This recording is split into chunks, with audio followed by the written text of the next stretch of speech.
Hi everyone, this is Katie Cleaver here, and I wanted to go ahead and do a quick video about my first class of my master's. So I just finished it, and I wanted to kind of tell you guys how it went.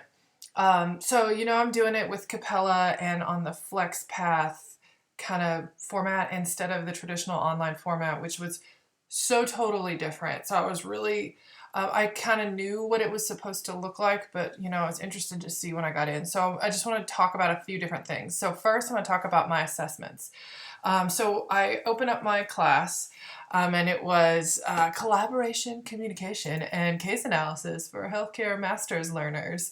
So actually, it was not just nurses in this class, but healthcare learners. So it was 3 assessments. So I opened up the class or the course classroom, and then you look at your assignments, those 3 assessments, and they provide a ton of context. So they tell you this is the basic assignment. I need you to write a 4 to 5 page APA paper, excluding your cover and your references on this topic, and then they give you a quote from a research thing that says why this is important.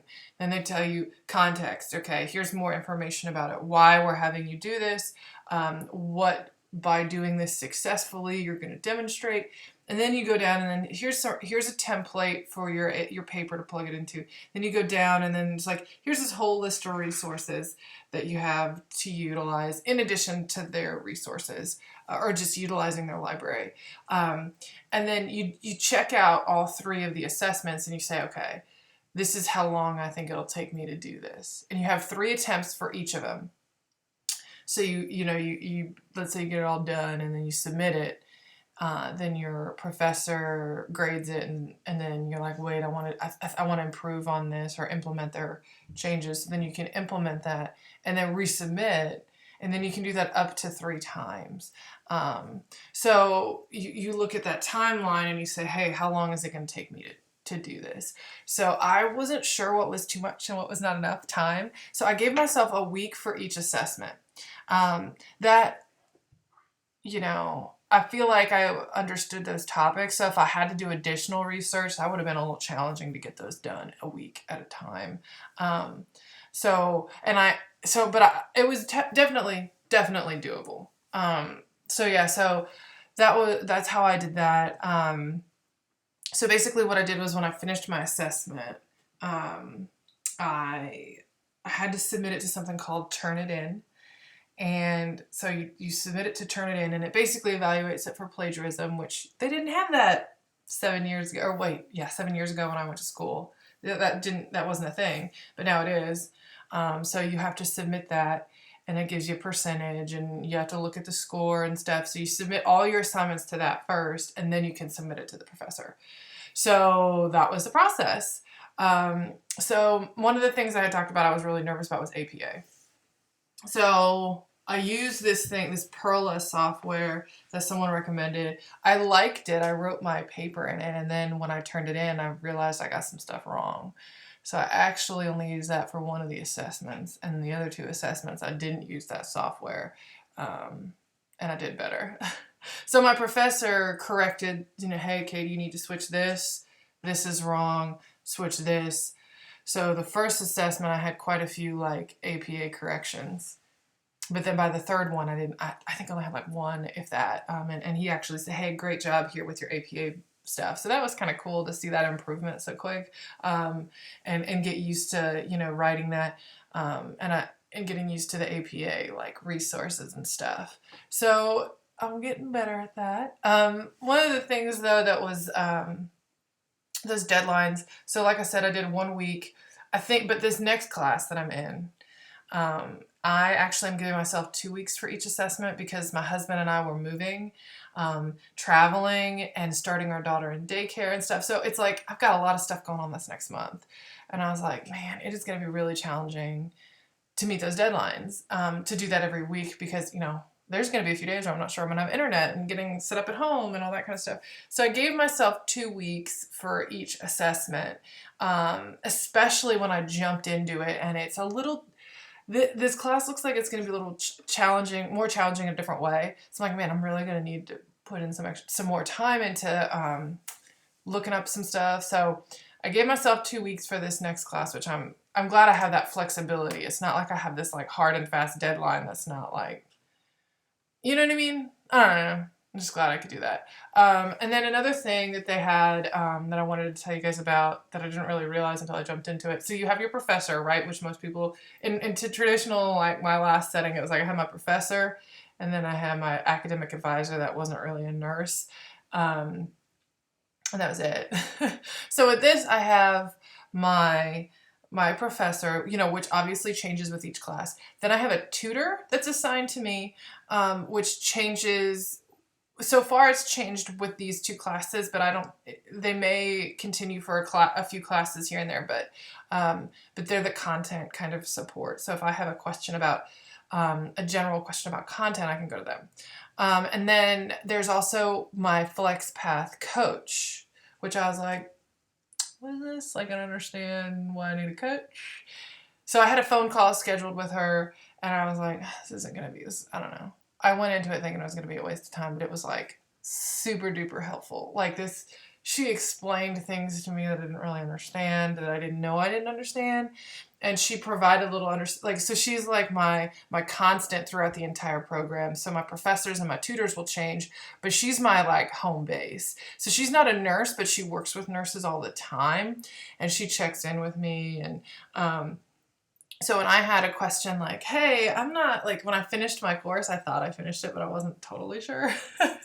I was like, hey, Lindsay, like, did I do this right? Like, I don't want to click complete if I didn't finish it appropriately. And she got back to me real quick with some of those questions. And I don't know, it was just nice to have someone that was like, okay, I'm super available and involved. You know what I mean? Like when I went to my academic advisors in my undergrad, I felt like it was like they were just telling me what classes to take, and that's it.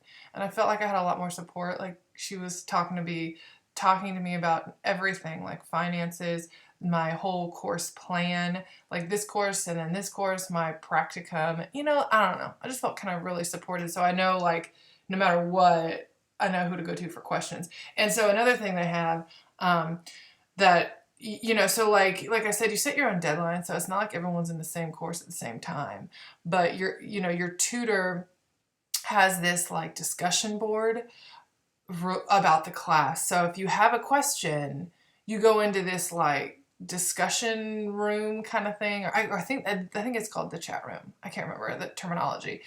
And then you ask a question, but then everybody else can see your question and the response.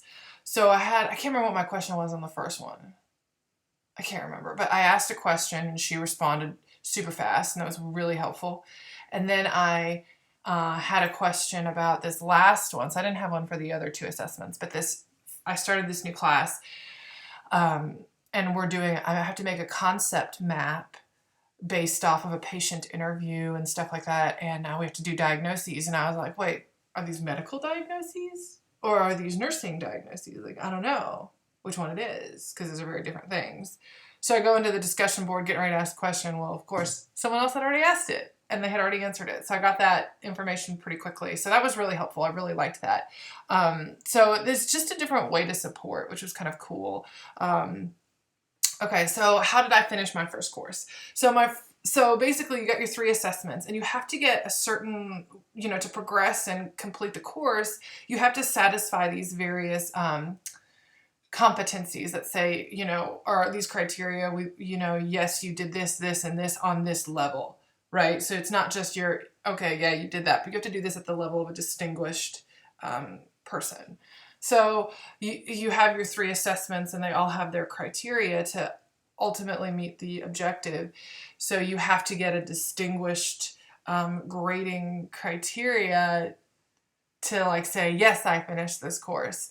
So basically, and one of the questions I had for my tutor, this is the question, was, so I got my first one back, and I had about half of them I was graded as distinguished, and half of them I was graded as proficient. Then with the second one, it was, I think, 3/4 or almost all distinguished except for 1 proficient. And then it was about the same for the last one. Maybe 2 or 3 were proficient, the rest were distinguished. And I was like, do I have to get distinguished for all of them? Like, is it beneficial for my time to go back and redo and address things in this paper to bump it up to distinguished, or did I meet the criteria? So then I go back to what's called my concept map, and then it says, okay, so you got distinguished in these various categories. So that means that you have met that. So maybe I didn't meet that with that first one and I got a proficient, but I made up for that with my other two, kind of thing. So when you look at the whole picture, yes, I am distinguished in these various, I want to say competencies, or I guess objectives or criteria. So that was kind of cool, because it's like, you know, I don't need to spend time like getting an A++ on every little thing. Like, I have demonstrated that I am distinguished about blank in this progression, I guess. So that was kind of cool to have this competency map, and it tells you competency 1, you need to get it distinguished, and competency 2 and 3, 4, 5, 6, and this is what they are, and this is what you need to demonstrate. So it's pretty clear throughout it what you have to do. So I started my second course. It's called Evidence-Based Practice for Patient-Centered Care and Population Health. So once I clicked that I finished my first course, I asked my coach, I was like, so what do I do now? Like, I allotted hours during today to work on my MSN, and I said, I'm done. Like, what do I do now? And she said, and of course she got back to me within the hour and was like, you basically, once you complete the course, you will have access to your next course within 4 to 6 hours, which I thought was pretty cool. I don't have to wait like 4 weeks for everyone to finish and start all at the same time. So I completed it and I started that next course, and I'm really interested in this one because it's a nursing course. So the other one was like a general healthcare learner leadership kind of thing. This one is, utilizing evidence-based practice to create like patient-centered care. So like the first assessment, really interesting. So I have to create a concept map to create like this customized care plan. And I have to do the concept map, like actually do a concept map, but then I have to have a narrative that goes with it that has like APA stuff, like APA citations, and which it seems really cool to me to like do that. And so the way that I got the information was they have this like mock hospital where I'm talking to my charge nurse, and you go through this thing, and it's a hospital, and here's patient A, and here's his name and a history, and you're gonna interview him, and then they show the interview questions and his responses. And I loved it because it was like, these are like actual responses. This isn't like textbook, like the patient says this and and I don't know, it was just like, the patient had like HIV, and this is how he got it, and this is his living situation, and these are his, what do you think his needs are? And it was just really like, this is a very realistic scenario. Like, I feel I'm very interested to jump into it. I just read the assessment the other day and started kind of trying to get my mind around what I have to do. So I'm pretty, this isn't writing a paper. This is like really, I don't know, it's just a little different. You know what I mean? Like a different assignment. So I'm excited to do it and just kind of see how it goes, because it's not like, here, do this and do 2 posts and that's it on a discussion board. It's different. So I'm excited. Sorry this video went so long, but I really wanted to tell you guys all about my first class. So I'll do another video next month to talk about this last class and everything, and I will probably be finishing it, or I might not even be done with it by the time I do my next video, because I want to do these monthly. But I'm excited to keep progressing through, and yay, I finished my first class of my master's, y'all. So I hope you guys have a great day, and thank you so much for watching.